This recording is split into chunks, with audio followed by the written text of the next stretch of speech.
Welcome to Blood and Honor's first video production. My name is Crunch, and to my right is my co-host, KJ! Hello everyone. Tonight we'll be talking about Kylikki's Crypt and the Field of the Dead, the first of the Tier 1 dungeons. For those who don't know what Kylikki's Crypt is, KJ, could you tell us a little bit more about it, please? Sure thing. Kylikki's Crypt, located in the northeast corner of the Field of the Dead, recommended for only level 60s and not due to their apprentice limitations. But today's video will only be covering the pull order, the White Hand Priest, the Spell Guard, the Honor Guard, and then the Champion of the Honor Guard. And of course, we're going to show you how to kill them, too! But of course, Crunch, we're going to show you how to kill him. The help of Perfectus mortis homepage to the right of the video, along with our own guild site link. Great! Well, I'll tell you what, with the help of a average man off the street, let's go ahead and turn and watch the video at this time. Alright, here comes the main tank. He's pulling the group there on the left. He shot the Spell Guard to keep aggro on him. What you didn't see was there was another tank that pulled the priest back to the rest of the party. The main tank who shot the Spell Guard is currently kiting him around the column that's in the middle of the room. What's kite? Kite is where a tank is just pretty much running around having somebody follow him and keeping him away from the rest of the party. Where is the rest of the party? The rest of the party is currently right here. You see some to the left shooting in. That's your ranged DPS. The priest is pretty much a simple tank and spank. The tank keeps aggro. Everybody else just DPS him down. The reason we pulled the priest first, he's a healer. It will prevent healing any of the other elites that we will be pulling at a later time. Now the priest died. He did? The priest died, and the person who was kiting the Spell Guard or one of the other tanks brought the Spell Guard back to the rest of the party. Now the Spell Guard is different than what the priest was, a tank and spank. Pretty much the biggest thing you're going to have to look out for here is AoE damage that he does. A couple of the key factors that you want to look for is his hands going up, and sometimes this is indicated by a teleportation too, where he'll disappear and jump randomly someplace into the other group. When this happens, you want to call DPS out. Yeah, I see that. They're staying. A lot of the guys are still staying in there. They're dying. Well, sometimes it takes a little while to get some of the people out, and as you can see, some people have died because they did not get out of that AoE. You can see it going off here. His hands are raising. There's a purple area effect going on. When that's over, you want to call DPS back in. One of the key things about this unholy damage area effect, he does it 2 times, so you have to keep that in mind when you pull him. After killing the Spell Guard, the last person to pull that elite is the Honor Guard. The Honor Guard is different than the previous 2 from the factor that he has no aggro control. He will randomly select somebody in the group and go after him for a few seconds. This is one of the key factors why everybody wants to ball up on the boss. If you're far away, like you can see some ranged people in the distance, people standing out there. That's a chance that he will randomly go after one of those persons in the distance, and that will make the whole group have to chase him down.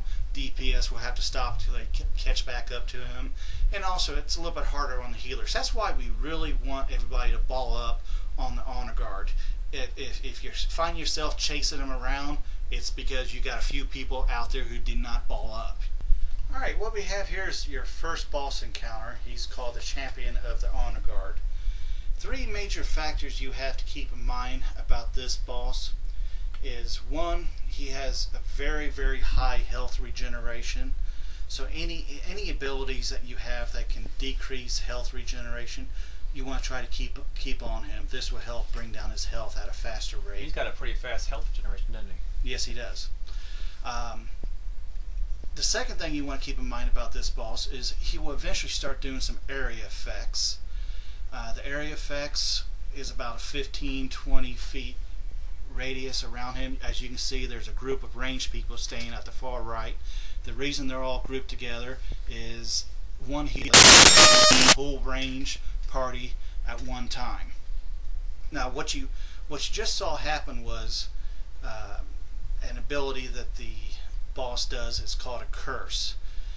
When this curse happens, all DPS wants to stop shooting the boss at that time, because any damage done to that boss will be reflected back to you. It looked like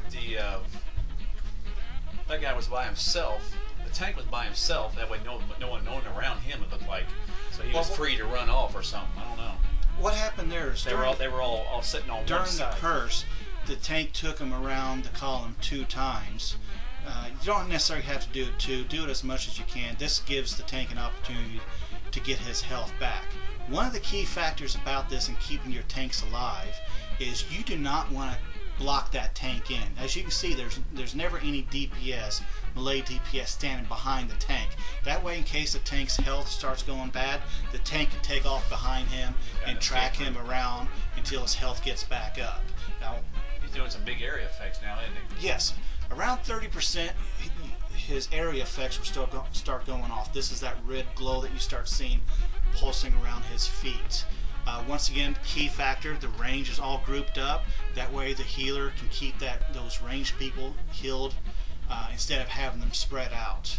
Keep in mind, keep away from the curses. If you're clothy, if you're hurting, back away, get away from that curse, stand back there with the ranged DPS.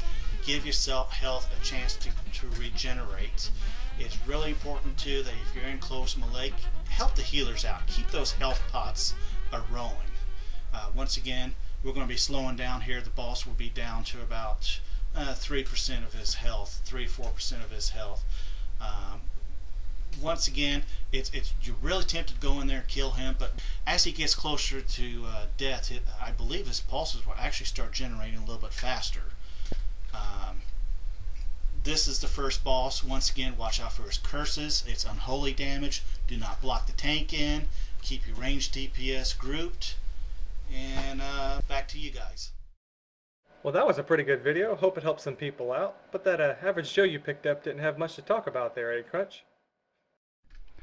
Yeah, I had to pug an announcer this time, which reminds me, I need to leave to go look for an announcer for next week.